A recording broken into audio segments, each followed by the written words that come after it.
Et une pause pub après ça. Hey, salut Steve! Du Coca-Cola 2 litres dans ton caddie? Tu vas faire la fête et je suis même pas au courant. Ouais, la bouteille de 2 litres, c'est la fête. Wouh!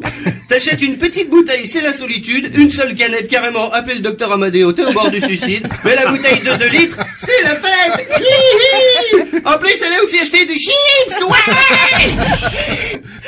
Et c'est la fin de la grève à Motouta. Oui, avec une nouvelle perle d'Anthony Géros. Resituons rapidement, le syndicat du port autonome dénonçait la fermeture du pont de Motouta pour les camions de plus de 30 tonnes après une semaine de menaces. Un protocole a été signé pour résoudre le conflit. On ne ferme plus le pont.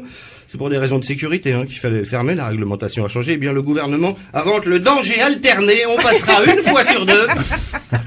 Le pont s'écoulera-t-il uniquement d'un côté et celui où on roule pas? Bref, on a signé un protocole. Anthony Géros, qui à cette occasion a déclaré: on va se réunir dans les jours qui viennent, notamment l'année prochaine. Ah, c'est fort, ça. C'est énorme. Et puis une nouvelle victoire de Shell à la Waikinui. Oui, malgré les pénalités du GPS en différé, des problèmes de chrono, de sponsors, de stickers, c'est Shell A qui a remporté la course. Sheila qui avait pourtant été éliminée de Danse avec les stars, on espère que ça lui remonte le moral, Sheila qui remporte la course. Nicole Croisil et Nicoletta ont abandonné. Et un nouveau jeu dans le centre-ville. Oui, le SMPP Game. Chaque jour, devine combien de fils vont bloquer les salariés de la MPPP. Une file, 2 fils, 3 fils, un ministère ou rien du tout. Avec le SMPP Game, c'est le suspense permanent. 212 millions à gagner ou pas. Pendant le stop auto cadeau, c'est cadeau la maison, il y a aussi le SMPP Game, une production Robert Bernu. Dans cette période de crise, notamment dans la restauration, l'établissement Le Sully de Papeete s'inquiète après cette annonce de grève de la faim et espère pour maintenir son chiffre d'affaires qu'au moins Albert Bullard ne fasse pas la grève de la bouteille.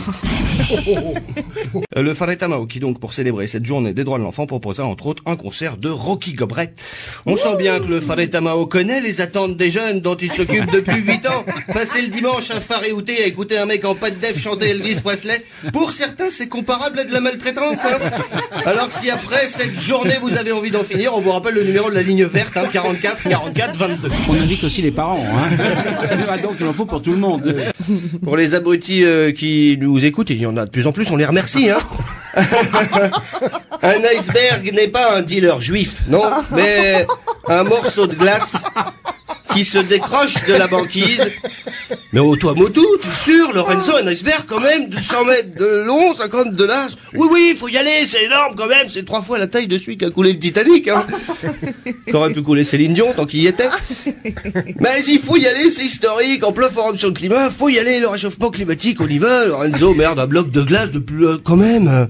Mais plusieurs habitants ont vu, ont eu cette vision, notamment le maire, la rédaction radio s'est jetée sur l'info. C'est fou. Mais le service public ne reculant devant rien, dès 8h30, Lorenzo Marama a secoué la rédaction pour partir dès que possible, direction Mataiva, pas de liaison directe, lundi, du coup, avion puis 5 heures de speedboat. Pour donc cette info, on peut confondre un iceberg et un paquebot de croisière. Il s'agissait en fait du Paul Gauguin. Bonne nouvelle, après la vigne, on peut aussi faire pousser des champignons hallucinogènes sur le corail, a priori. Et cette semaine, France 4 a passé Happy Feet. Oui, ce dessin animé où un pingouin fait des claquettes. Vous savez, ouais. Le scénariste aurait, paraît-il, grandi à Mataiva. Ça sent le sapin pour Cédric Pastour. Sapin. Encore 15 jours avant de prendre son solde de tout compte.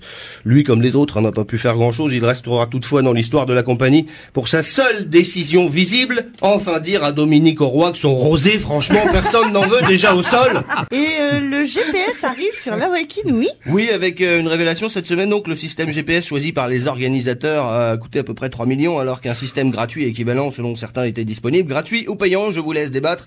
Enfin, moi je m'interroge. Quand est-ce qu'on a déjà perdu une pirogue sur la Waikinui, surtout?